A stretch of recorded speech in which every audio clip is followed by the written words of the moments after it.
Bismillahirrahmanirrahim. Assalamualaikum warahmatullahi wabarakatuh.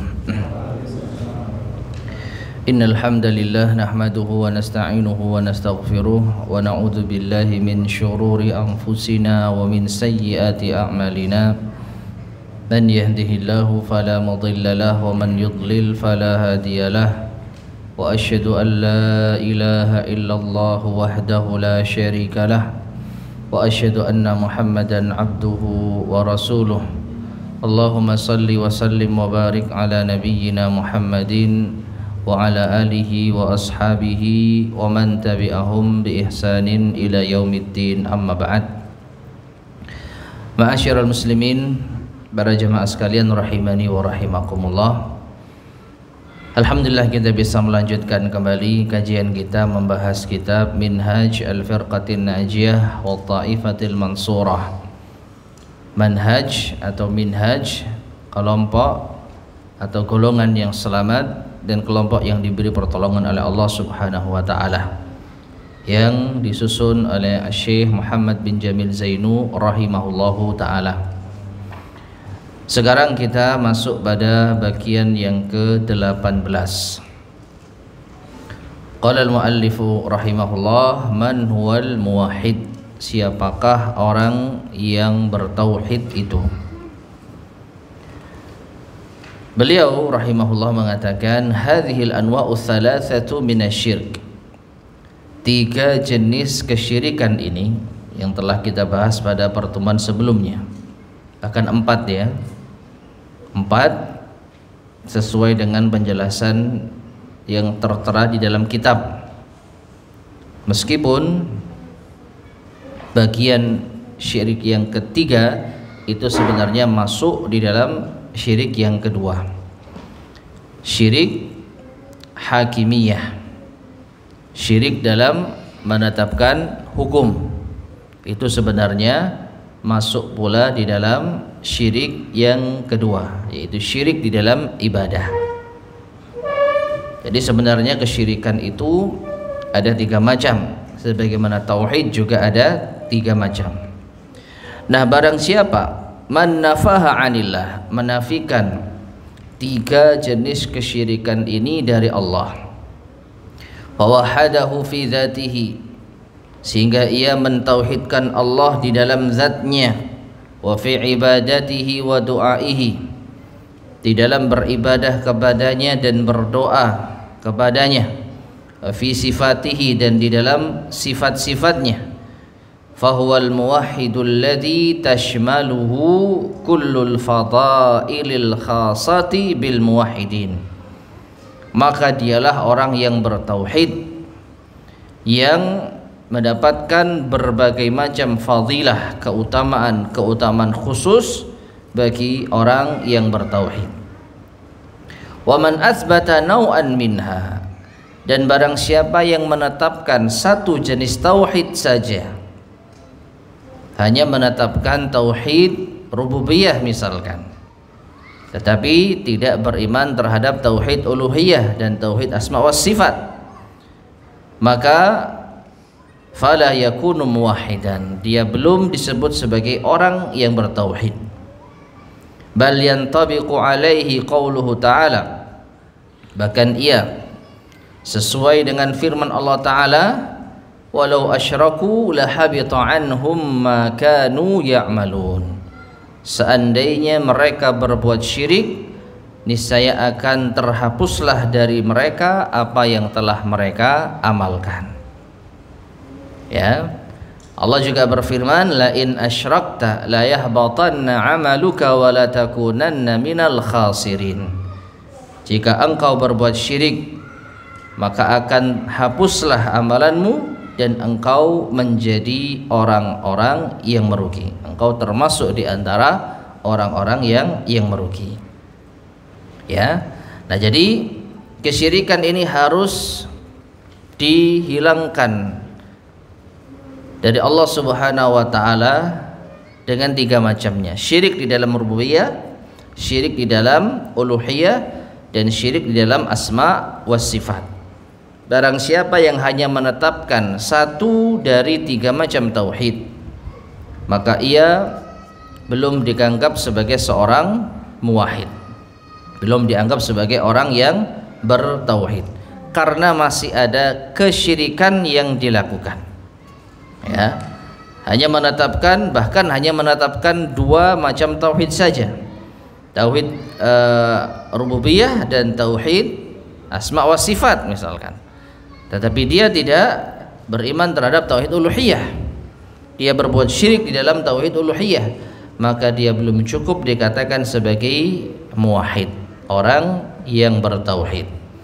Maka wajib tauhid ini harus terpenuhi ketiga-tiganya, dan kesyirikan juga harus dihilangkan ketiga-tiganya. Wa idza taba, namun barang siapa yang bertaubat, wa nafas syarika ma Allah, lalu ia menafikan sekutu bagi Allah, fayakunu minal muwahhidin, maka ia termasuk golongan orang-orang yang bertauhid. Dulu pernah berbuat syirik, namun sekarang bertaubat, dan dia sudah tidak lagi menyekutukan Allah Subhanahu wa taala, maka dia disebut sebagai orang yang bertauhid. Allahumma ja'alna minal muwahhidin wa la taj'alna minal musyrikin. Kemudian al-muallif rahimahullah menutup pembahasan yang ke-18 ini dengan doa, ya Allah, jadikanlah kami termasuk orang-orang yang bertauhid, dan jangan jadikan kami termasuk orang-orang yang berbuat syirik. Taib, sekarang kita lanjutkan bagian yang ke-19. Qala al-muallif rahimahullah, asyirkul asgharu wa anwa'uhu. Syirik asghar, syirik kecil dan macam-macamnya. Kalau tadi syirik besar, atau yang kemarin syirik besar sudah kita bahas, ada 4 macam. Ya, meskipun ketika kita padatkan bisa menjadi tiga macam. Nah, sekarang syirik kecil. Apa pengertiannya? Berkata al-mu'allif rahimahullah, kullu wasilatin, setiap wasilah, sarana, yumkinu an tuaddiya lisyirkil akbar, yang memungkinkan untuk mengantarkan kepada syirik akbar, walam tablugh rutbatal ibadah, dan tidak mencapai tingkatan ibadah, belum sampai pada tingkatan ibadah, wala yukhriju fa'ilahu minal islam, dan tidak mengeluarkan pelakunya dari Islam. Itu adalah syirik kecil. Jadi ada 3 hal di dalam syirik kecil ini. Yang pertama, segala sarana yang bisa mengantarkan kepada syirik besar. Yang kedua, belum mencapai tingkatan ibadah. Jadi syirik ini bukan sebuah ibadah, ya, tapi dia menempel dalam sebuah ibadah. Kalau syirik besar, ibadah yang ditujukan kepada selain Allah. Kalau syirik kecil adalah sebuah niat tertentu yang menyertai ibadah yang ditujukan kepada Allah Subhanahu wa taala. Ya, salat kepada selain Allah syirik besar. Salat menjalankan perintah Allah lillahi ta'ala, tetapi ada niatan yang menyertainya dalam urusan duniawi misalkan, maka niatan itulah syirik kecil. Ya, sedangkan ibadahnya ditujukan kepada Allah Subhanahu wa taala, maka ini tidak dianggap sebagai syirik akbar. Ya, itu yang kedua. Jadi syirik kecil ini belum mencapai tingkatan ibadah. Dan yang ketiga, tidak mengeluarkan pelakunya dari Islam. Jadi syirik kecil tidak menjadikan seseorang batal keislamannya. Walakinnahu minal kabair, tetapi ia termasuk dosa besar.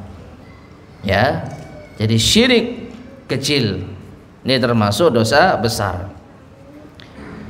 Yang pertama, di sini al-muallif akan memberikan 3 contoh syirik-syirik kecil.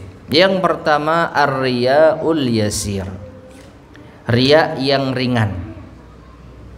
Riya yang ringan. wattasannu'u lil makhluk, dan berbuat sesuatu untuk makhluk. Kal muslimil ladzi ya'malu lillah, seperti seorang muslim yang dia beramal untuk Allah. Wa yusalli lillah, salat juga untuk Allah. Walakinnahu yuhsinu salatahu wa amalahu liyamdahahun nas, tetapi dia perbaiki salatnya, dia perindah salatnya, dia perindah amalannya agar dipuji manusia. Ya, ini syirik kecil. Qala ta'ala, Allah berfirman, faman kana yarju liqa'a rabbih falyamal amalan salihan wa la yusyrik biibadati rabbih ahada. Barang siapa yang berharap bertemu dengan Tuhannya, maka hendaklah ia beramal saleh dan tidak menyekutukan Allah, menyekutukan di dalam beribadah kepada Tuhannya seorang pun juga. Nah, jadi riya yang ringan ini termasuk di antara syirik kecil. Jadi seseorang mengamalkan ibadah untuk Allah Subhanahu wa taala. Ya, misalkan salat sunnah. Dia salat sunnah untuk Allah karena dia memahami bahwa ini di antara perintah Allah, di antara amal ibadah yang dianjurkan oleh Allah Subhanahu wa taala. Namun ada niat duniawi yang menyertainya, di antaranya mengharap pujian manusia. Orang bersedekah ya karena mengetahui keutamaan sedekah, karena menyadari besarnya pahala sedekah, tetapi ada niat tersembunyi di dalam dirinya yang ingin mengharap pujian dari manusia sebagai orang yang dermawan. Nah, ini adalah syirik kecil, yaitu ar-riya al-yasir. Nah, disebutkan di sini oleh al-muallif ar-riya'ul yasir, riya yang ringan. Ini menunjukkan bisa jadi ada riya yang berat, riya yang berat, dan ini bisa masuk di dalam syirik besar. Ketika seseorang itu betul-betul sholat karena ingin mendapat pujian dari manusia. Kalau nggak dipuji nggak sholat dia.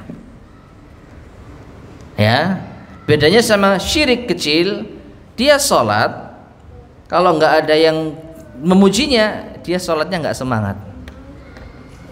Dia sedekah, tapi kalau nggak ada yang melihat, dia kurang semangat. Kalau nggak ada yang tahu, dia kurang semangat. Tapi begitu ada yang tahu, dia langsung semangat. Ya. Tapi kalau riya yang besar, riya yang berat, maka ya gambarnya seperti tadi. Satu-satunya tujuan utama sedekah adalah pujian manusia. Sama sekali tidak memikirkan ini mendapat pahala dari Allah Subhanahu wa taala. Ya, kalau enggak dipuji dia enggak sedekah. Kalau enggak dipuji dia enggak salat. Kalau enggak dipuji dia tidak beramal saleh. Maka ini riya yang berat. Ini riya yang berat. Nah, riya yang berat ini Allah a'lam bishawab bisa masuk kategori riya atau syirik akbar. Ya. Tapi kalau riya yang ringan, salatnya lillah tetapi ada niat yang menyertai dalam urusan duniawi. Ya, semakin dipuji semakin semangat. Kalau enggak dipuji ya biasa-biasa saja. Maka inilah syirik kecil. Sanian yang kedua, di antara syirik kecil contohnya adalah al-halifu bi ghairillah. Bersumpah dengan menyebut nama selain Allah. Ya, bersumpah dengan menyebut nama selain Allah. Kalau di dalam bahasa Arab bersumpah itu dengan salah satu dari 3 huruf, yaitu waw, ba, dan ta. Wallahi, billahi, tallahi. Tidak boleh seorang bersumpah dengan menyebut nama selain Allah. Namun kalau dalam bahasa Indonesia biasa diungkapkan dengan kata demi. Ya, maka wajib bersumpah itu hanya menyebut nama Allah Subhanahu wa ta'ala. Dalilnya liqaulihi sallallahu alaihi wasallam, berdasarkan sabda Rasulullah sallallahu alaihi wasallam, man halafa bi ghairillahi faqad asyraka. Barang siapa yang bersumpah dengan menyebut nama selain Allah, maka sungguh ia telah berbuat syirik. Wa qad yakunul halifu bi ghairillahi minasyirkil akbar. Dan terkadang bersumpah dengan menyebut nama selain Allah termasuk syirik akbar. Wa dzalika idza taqadal halifu annal waliyya lahu tasarrufatun yadurruhu idza halafa bihi kadziban. Yang demikian itu contohnya apabila orang yang bersumpah dengan menyebut nama selain Allah, bersumpah dengan menyebut nama wali misalkan, dia meyakini bahwasanya wali tersebut memiliki kuasa untuk bertindak di dalam memadaratkannya apabila ia bersumpah dengan dusta. Ini bukan syirik kecil, tetapi syirik besar. Sekedar bersumpah dengan menyebut nama selain Allah syirik kecil, demi fulan, demi wali fulan dan lain sebagainya. Sekedar menyebut atau bersumpah dengan menyebut nama selain Allah itu syirik kecil. Tetapi kalau diiringi dengan keyakinan, kalau seandainya saya dusta di dalam sumpah ini, maka saya akan ditimpa musibah, maka saya akan ditimpa petaka. Ya. Dan ini wallahu alam bisawab bisa banyak terjadi di kalangan masyarakat. Orang kalau menyebut nama Allah itu mudah dusta, berani. Ya, demi Allah saya bukan pencurinya, padahal dia pencurinya. Berani menyebut nama Allah karena nggak takut dia. Tapi kalau ditantang, sebut nama wali fulan, berani kamu dusta, dia langsung merasa, wah saya kalau dusta kualat nanti. Kalau saya berani dusta di dalam menyebut sumpah dengan nama wali fulan, maka saya akan ketimpa musibah. Akhirnya nggak berani dusta dia.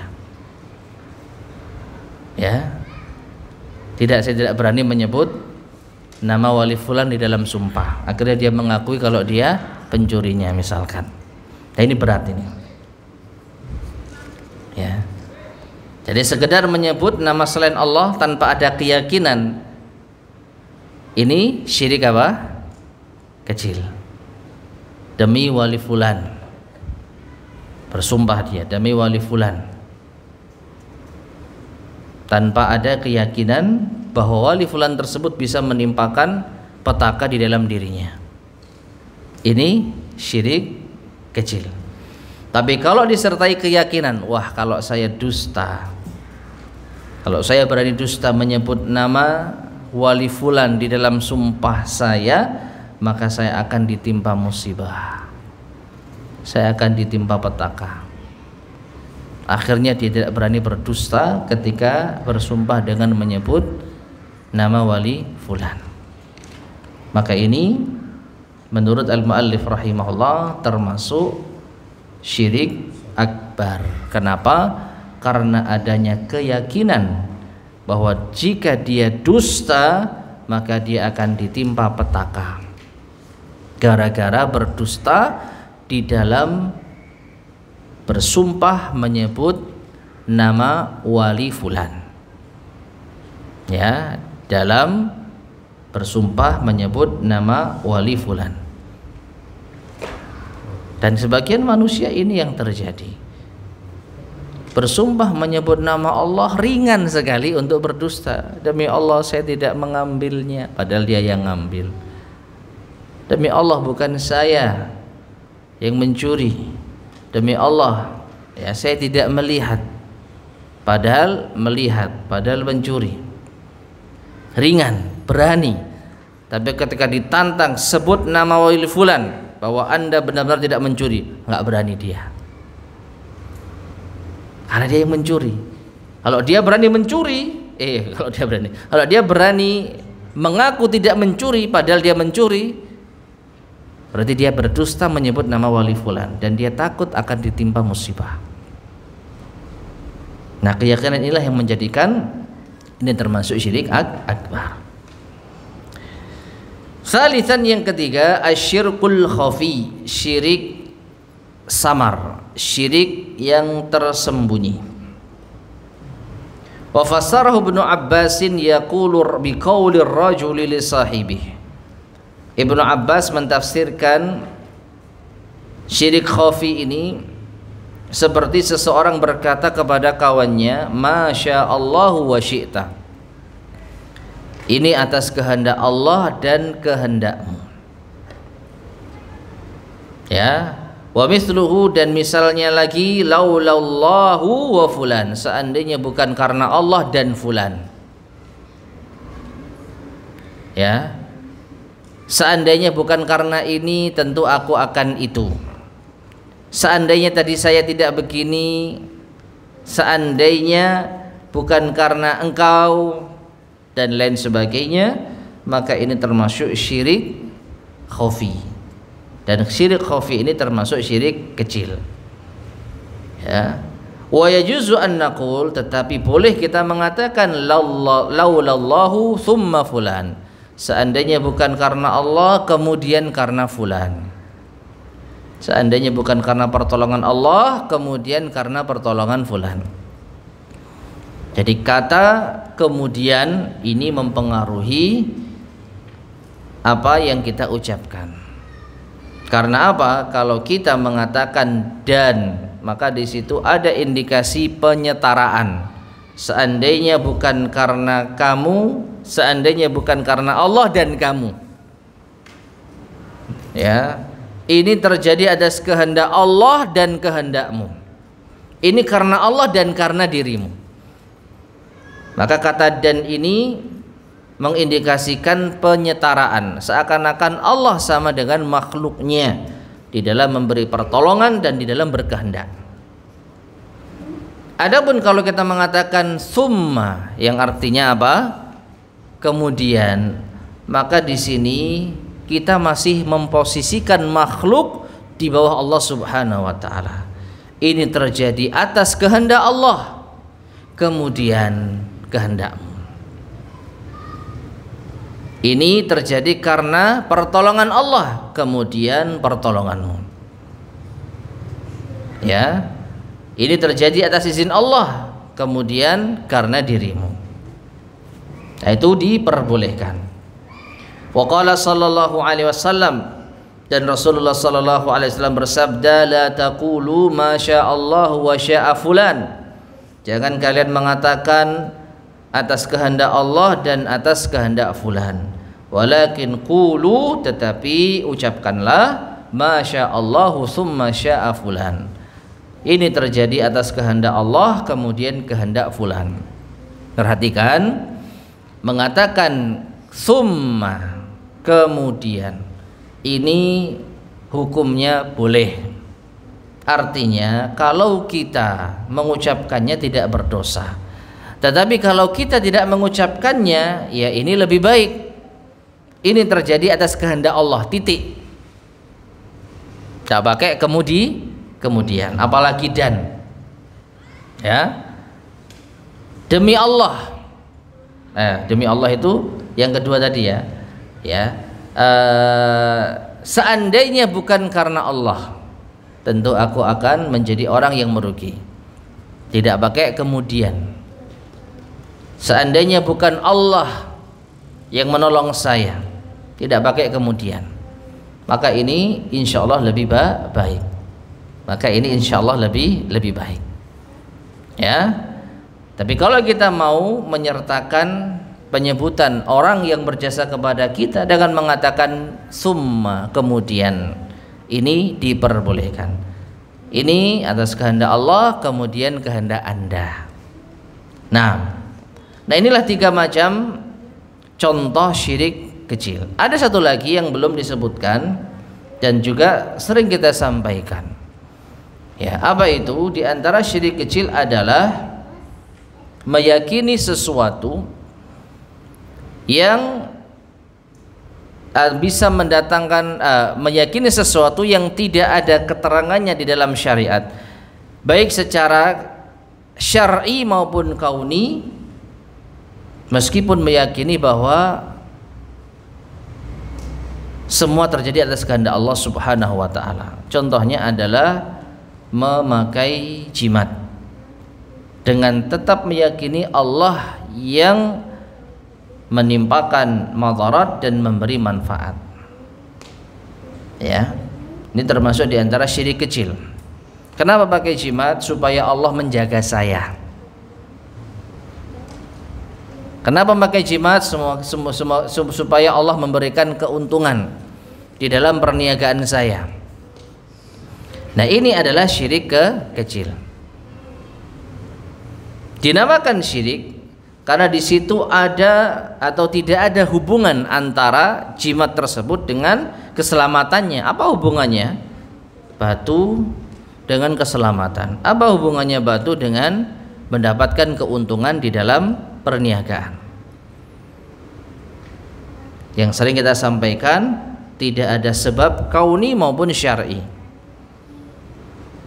Ya, tidak ada sebab kauni maupun syar'i. Kauni secara alami, seperti orang kalau lapar ya makan supaya kenyang. Ya, orang yang haus minum supaya tidak haus. Nah, ini sebab kauni. Ya, bukan termasuk kesyirikan kalau kita ini minum supaya tidak haus, makan supaya tidak lapar, karena ada sebabnya secara kauni. Demikian pula berobat supaya sembuh, dengan tetap meyakini Allah yang menyembuhkan. Ini sebab apa? Kauni. Kenapa kamu berobat? Ya supaya sembuh. Apa hubungannya? Ada hubungannya. Obat dengan izin Allah bisa menyembuhkan sesuai dengan kauni. Ya, hukum sebab akibat alami. Demikian pula sebab syar'i, tidak ada di dalam jimat itu. Pakailah ini supaya itu. Ya, pakailah ini supaya Anda demikian dan demikian. Tidak ada. Maka dari itu, meyakini bahwasanya memakai jimat bisa mendatangkan manfaat dan menolak madarat dengan kekuasaan Allah, ini masuk syirik kecil. Namun yang sering kita sampaikan dan juga disebutkan di poin pertama awal tadi, kullu wasilatin yumkinu an tuaddiya li syirkil akbar. Syirik kecil itu segala sesuatu yang bisa menjadi sarana untuk mengantarkan pada syirik akbar. Awalnya syirik kecil, pakai jimat tapi tetap meyakini keselamatan ada di tangan Allah, keberuntungan itu dari Allah. Ini hanya sebagai wasilah.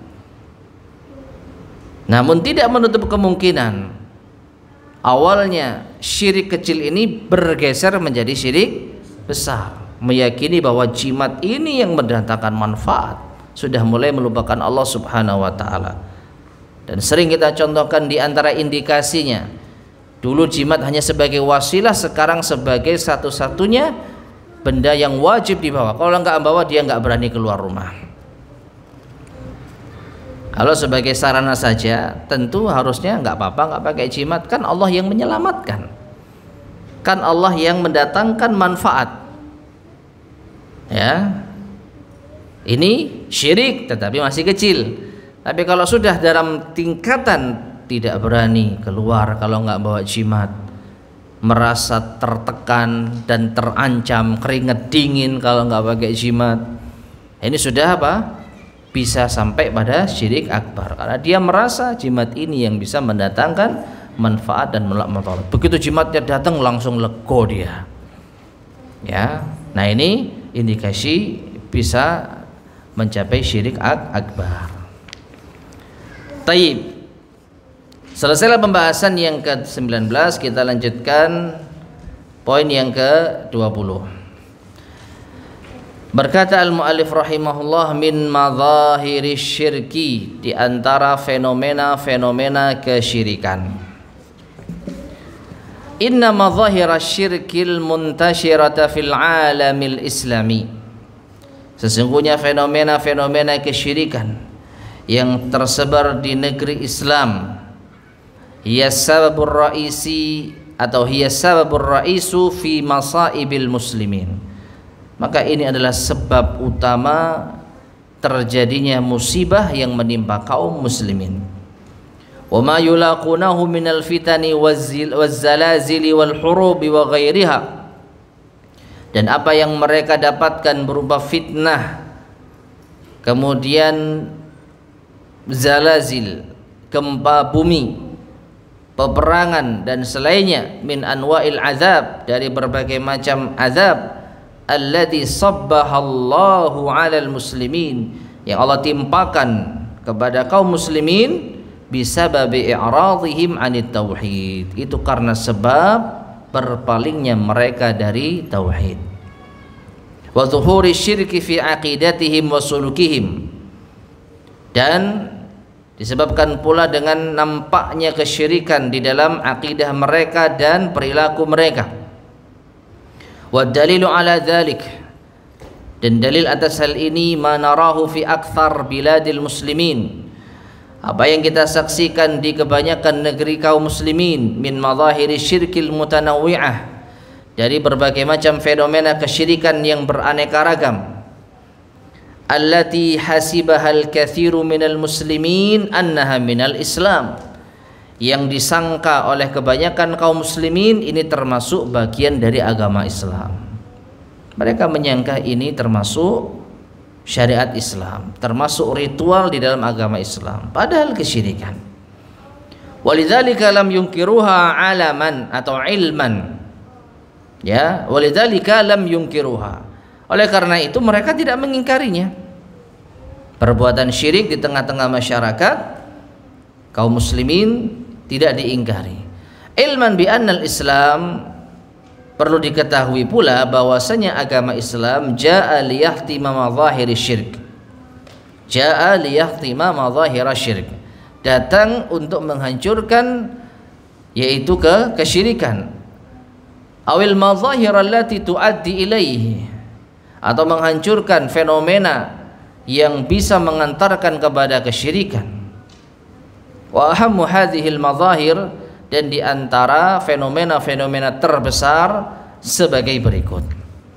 Nah, jadi ma'asyiral muslimin rahimani wa rahimakumullah, apa yang dikatakan oleh Syekh rahimahullah taala ini adalah fakta, bahwa kebanyakan kaum muslimin di negeri-negeri Islam itu masih melakukan berbuat kesyirikan yang mereka tidak saling mengingkarinya, bahkan mereka mengira itu termasuk bagian dari Islam, yang karena sebab inilah berbagai macam petaka menimpa kaum muslimin, berbagai macam musibah menimpa kaum muslimin, ya.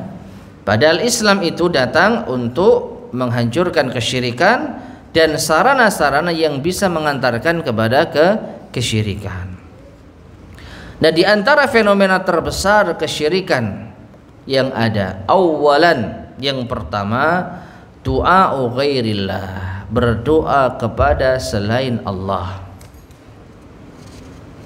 berdoa kepada selain Allah, baik secara langsung atau menjadikan makhluk sebagai perantara di dalam berdoa kepada Allah, yang kita kenal dengan istilah tawassul, ya, menjadikan makhluk sebagai perantara untuk berdoa kepada Allah Subhanahu wa taala.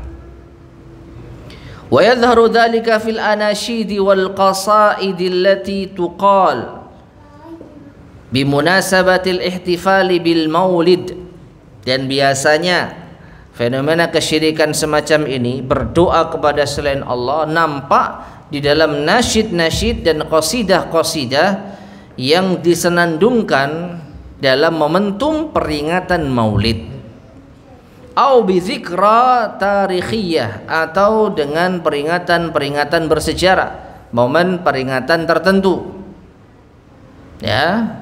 Biasanya disenandungkan puji-pujian, nasyid, qasidah yang di situ terdapat kesyirikan.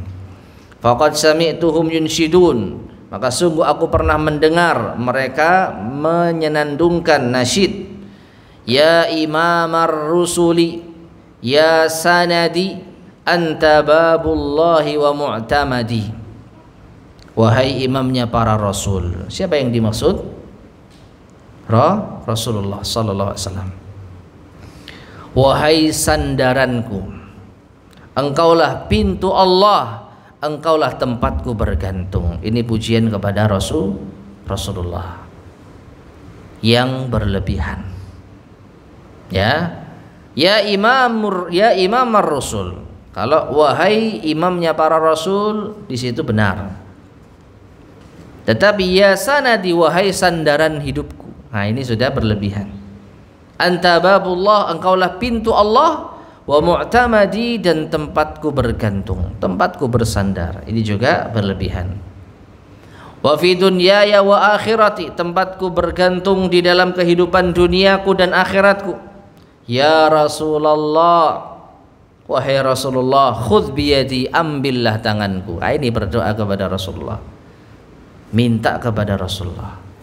Ma yubaddiluni usran yusra, siapakah yang bisa mengganti kesulitan menjadi kemudahan? Illaka, kecuali engkau. Ya tajal hadrati, wahai yang memiliki mahkota keagungan. Nah, perhatikanlah ma'asyar muslimin rahimani wa rahimakumullah, nasyid atau qasidah ini disenandungkan dalam momentum-momentum peringatan-peringatan yang tadi kita sebutkan, dan isinya adalah kesyirikan. Ya, dan mereka mengira ini termasuk bagian dari agama. Kenapa? Pujian terhadap Rasulullah. Bukankah kita harus memuji Rasulullah? Bukankah kita harus menghormati Rasulullah? Kita katakan betul, tetapi ada caranya. Harus sesuai dengan tuntunannya. Kalau kita mau mengagungkan Rasulullah, yang paling jelas adalah ittiba kepada beliau, mengikuti tuntunan beliau di dalam beragama. Itulah cara kita mengagungkan Rasulullah sallallahu alaihi wasallam. Itulah cara kita membuktikan cinta kepada Rasulullah sallallahu alaihi wasallam. Tapi kalau kita memuji Rasulullah berlebihan, justru ini beliau larang. Beliau sallallahu alaihi wasallam memperingatkan umatnya, la tutruni kama atratin nasara Isa bin Maryam. Jangan kalian memujiku secara berlebihan sebagaimana orang-orang Nasara memuji Nabi Isa secara berlebihan. Jangan mengatakan Isa itu anaknya Allah, Isa itu salah satu dari unsur Allah. Nah, apa bedanya dengan sebagian kaum muslimin yang mengatakan engkaulah sandaranku ya Rasulullah, siapa yang bisa merubah kesulitan menjadi kemudahan selain engkau ya Rasulullah? Ya, sama persis dengan perbuatan orang Nasara terhadap Nabi Isa alaihi salam. Nah, kemudian beliau mengatakan walau sami'ar rasulu mithla hadza latabarra'a. Seandainya Rasulullah mendengarkan qasidah semacam ini, tentu beliau akan berlepas diri.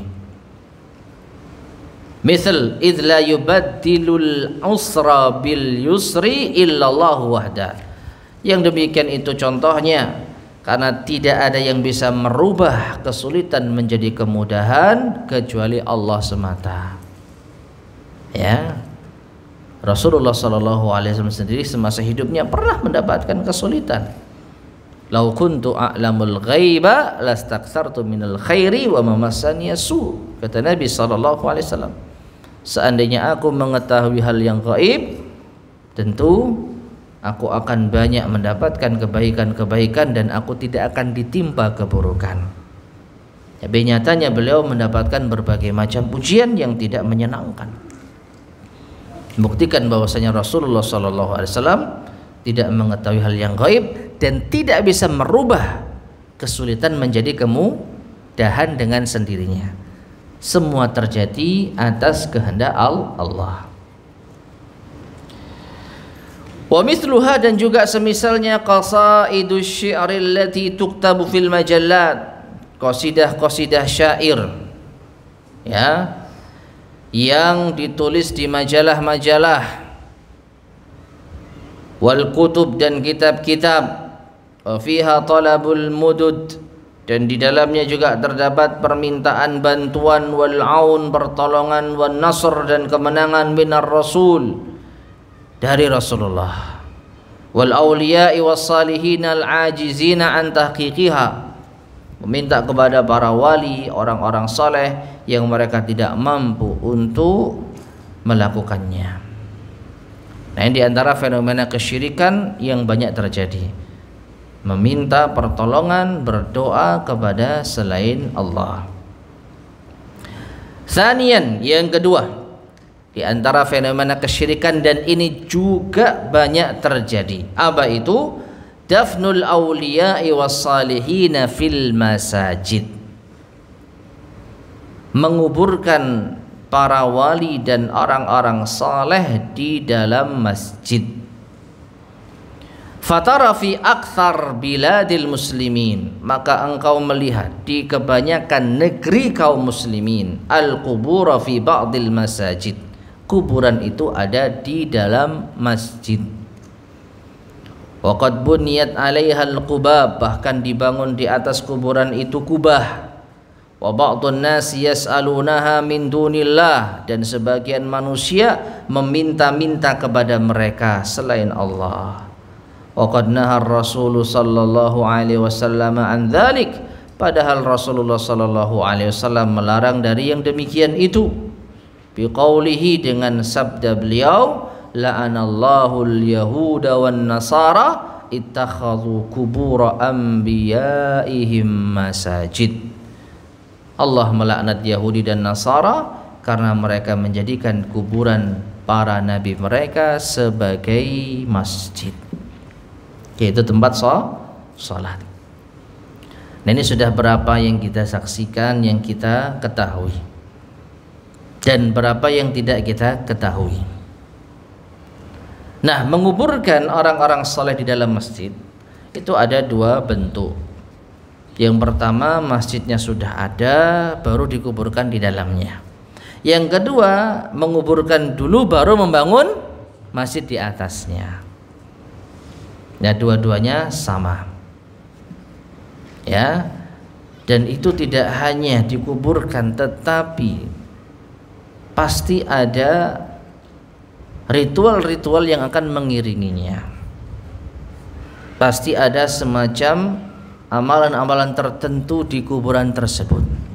Entah itu berdoa kepada orang saleh yang telah mati, atau meyakini orang-orang saleh ini bisa menyampaikan hajat mereka kepada Allah Subhanahu wa taala, yang kita sebut tadi dengan tawassul. Maka ini adalah fenomena kesyirikan yang nyata. Nah, fa idza kana dafnul anbiya'i wal masajid, fa idza kana dafnul anbiya'i wal fil masajid, jika menguburkan para nabi di masjid, laisa masyru'an, itu tidak disyariatkan, fa kaifa yajuzu dafnul masyayikh wal ulama, lalu bagaimana hukumnya dengan, atau bagaimana bisa dibolehkan menguburkan masyayikh dan ulama di masjid? Para nabi saja tidak boleh dikuburkan di dalam masjid. Ilman bi anna hadzal madfuna qad yu'an min dunillah, ditambah lagi perlu kita ketahui bahwasanya orang saleh yang dikuburkan ini telah diminta selain Allah Subhanahu wa taala, yaitu orang-orang berdoa kepadanya. Fa yakunu sababan li husuli syirk, maka jadilah ia sebab terjadinya kesyirikan. Wal Islamu yuharrimu syirk wa yuharrimu wasailah al muaddiyata ilaihi, dan Islam mengharamkan kesyirikan dan mengharamkan sarana yang bisa mengantarkan kepada kesyirikan. Perhatikan ma'asyiral muslimin rahimani wa rahimakumullah. Jadi yang disebutkan fenomena kesyirikan yang kedua itu sebenarnya adalah akibat dari menguburkan orang-orang soleh di dalam masjid. Ya, akibat yang terjadi kalau menguburkan orang soleh di dalam masjid. Apa? Manusia akan meminta-minta kepada orang soleh, merasa kuburan ini kuburan yang membawa berkah,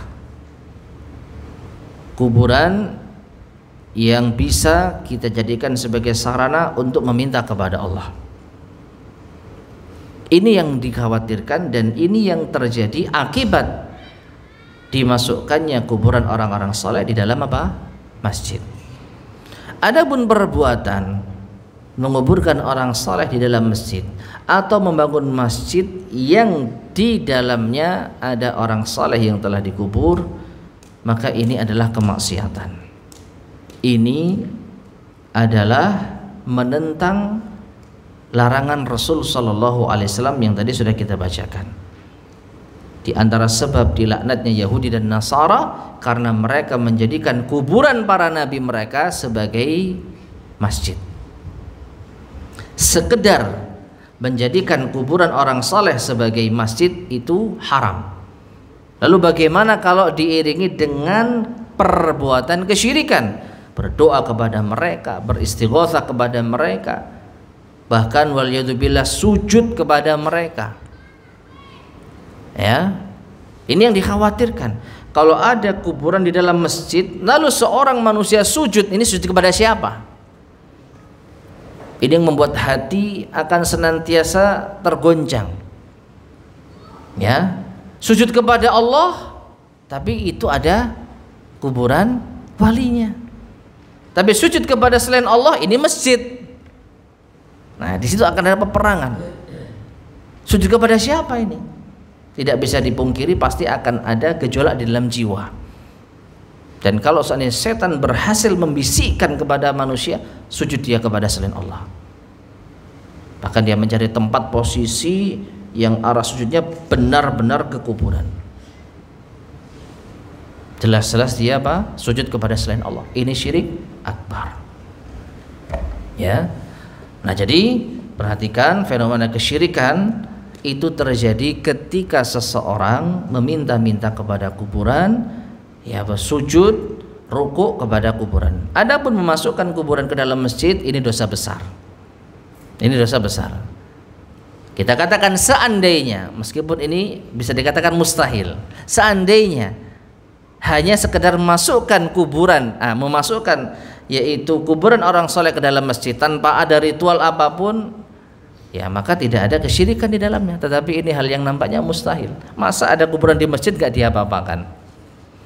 Masa gak ada yang minta-minta?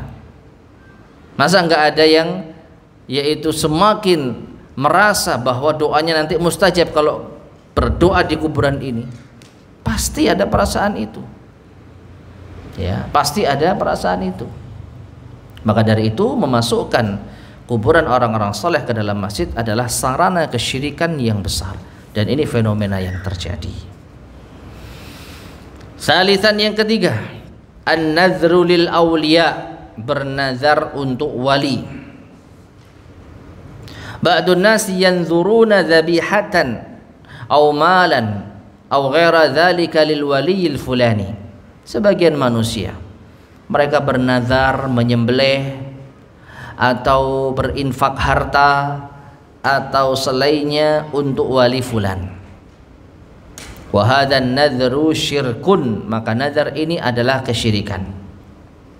Yajibu adamu tanfizihi, wajib untuk tidak ditepati. Li'anna an-nadhara ibadatun, karena bernazar itu ibadah. Wa hiya lillahi wahdah, dan ini wajib hanya ditujukan kepada Allah semata. Qalat imra'atu Imran, istri dari Imran mengatakan, Rabbi inni nadartu laka ma fi batni muharrara.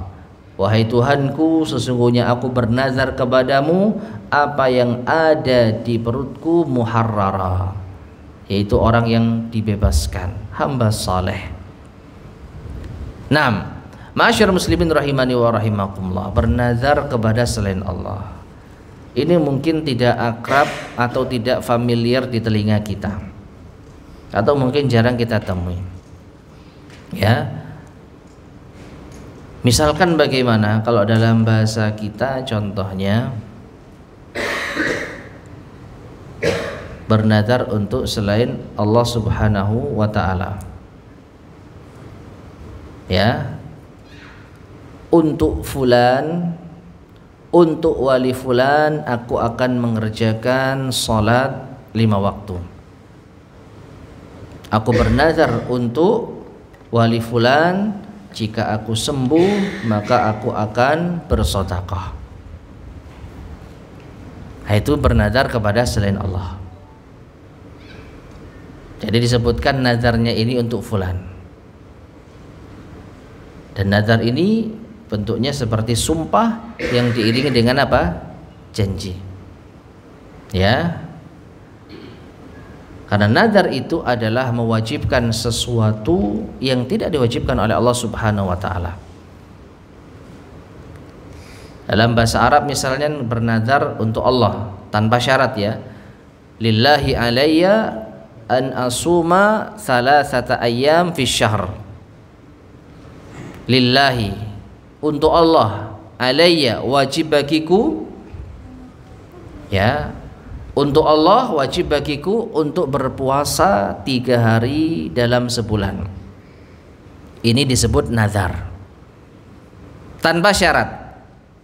Tanpa syarat. Pokoknya saya wajibkan diriku untuk nazar kepada Allah setiap bulan puasa 3 hari. Adapun yang dengan syarat, ini yang sering terjadi. Kalau saya sembuh, saya bernazar kepada Allah akan sedekah, akan puasa, akan ini, akan itu. Nah, selama ini ditujukan kepada Allah, maka nazar ini adalah nazar yang wajib ditepati. Kalau tidak ditepati maka harus membayar apa? Kafarah. Meskipun nazar yang dengan syarat itu disebutkan oleh Nabi sallallahu alaihi wasallam, la yakhruju illa min bakhil, atau kama qala Nabi sallallahu alaihi wasallam, tidaklah keluar kecuali dari orang yang apa? Pelit. Berarti dia akan menunaikan nazarnya kalau keinginannya terpenuhi. Ya, kalau saya sembuh saya akan sedekah, bernazar lillah. Tapi ternyata apa? Enggak sembuh-sembuh, berarti enggak sedekah.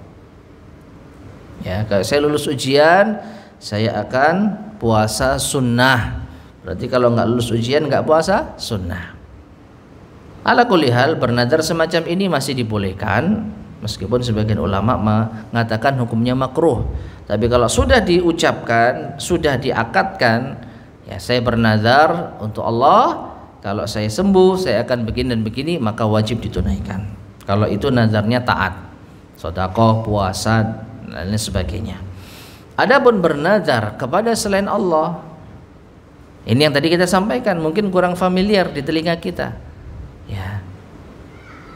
Li fulan alayya an atasaddaq misalkan. Untuk wali fulan wajib bagiku untuk bersedekah. Ya, enggak enak di telinga ya.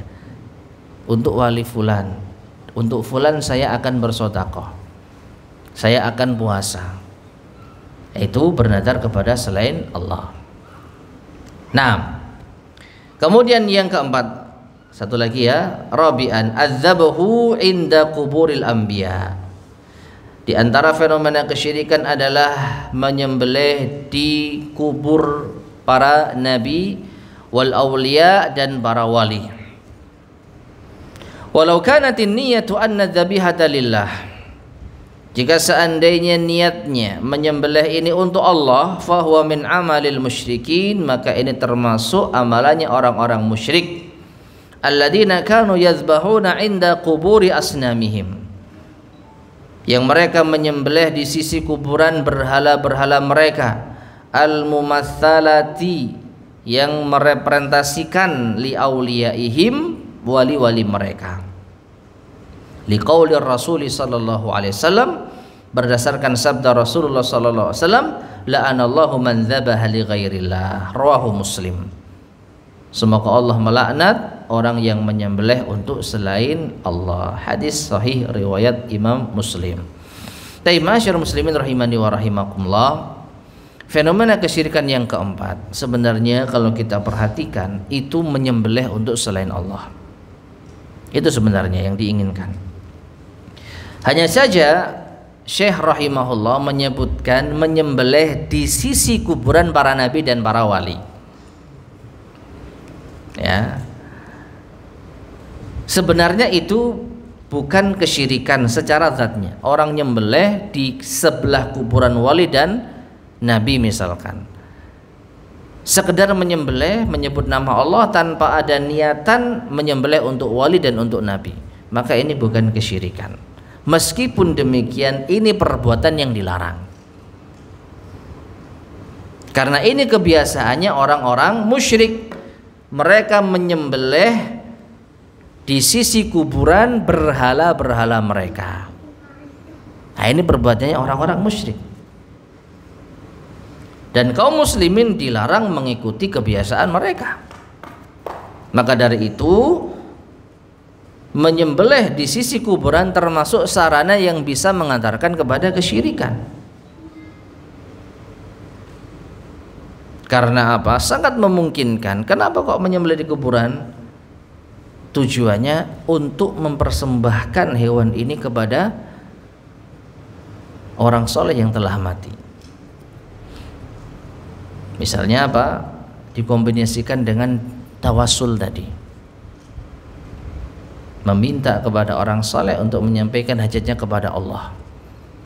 Kok nggak mandi-mandi? Kok nggak dikabul-kabulkan? Kurang ini. Apa? Kita nyembelih yuk di kuburan. Nyembelih diniatkan persembahan untuk orang soleh. Supaya apa? Menyampaikan hajatnya kepada Allah Subhanahu Wa Taala.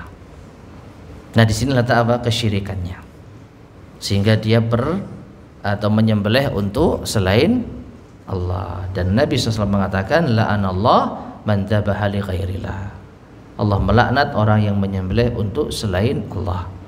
Maka dari itu kita hindari tempat-tempat yang bisa memungkinkan terjadinya keyakinan-keyakinan syirik tadi.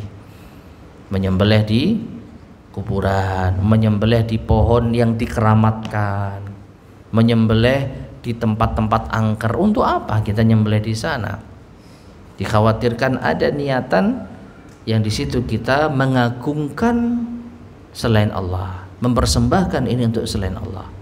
Di tempat keramat ya sebagai persembahan kepada penunggu tempat itu. Maka kita tidak menyembelih di tempat-tempat tersebut, ya, untuk menghindari kesyirikan. Wallahu taala alam bissawab.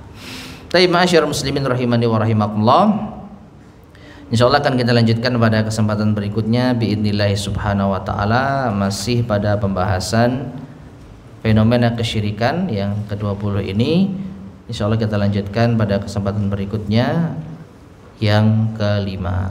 Wallahu taala alam bissawab. Baik, sebelum kita akhiri, barangkali ada yang disampaikan, tafadhol, silakan. Bismillah.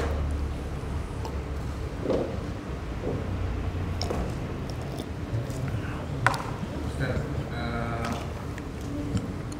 yang Nabi itu karena penjagaannya biar terhindar dari yang seperti disampaikan kuburan di Masjid Nabawi bagaimana penjagaannya? Gitu.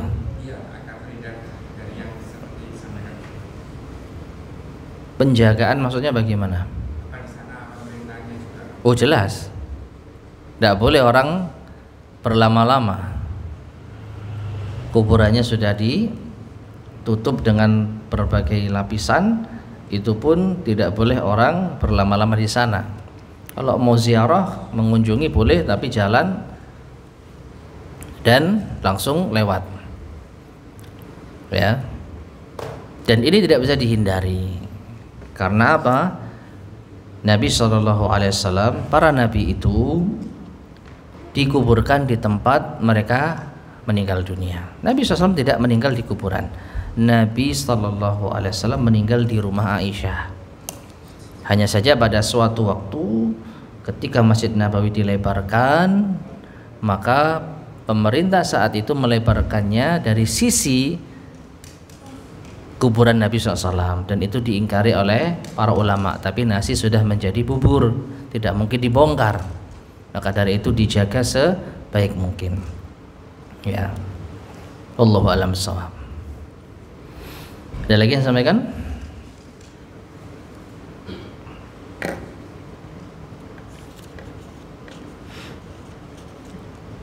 Baik, jika tidak ada, kita cukupkan sekian. Mudah-mudahan bermanfaat. Kurang lebihnya saya mohon maaf. Kita akhiri.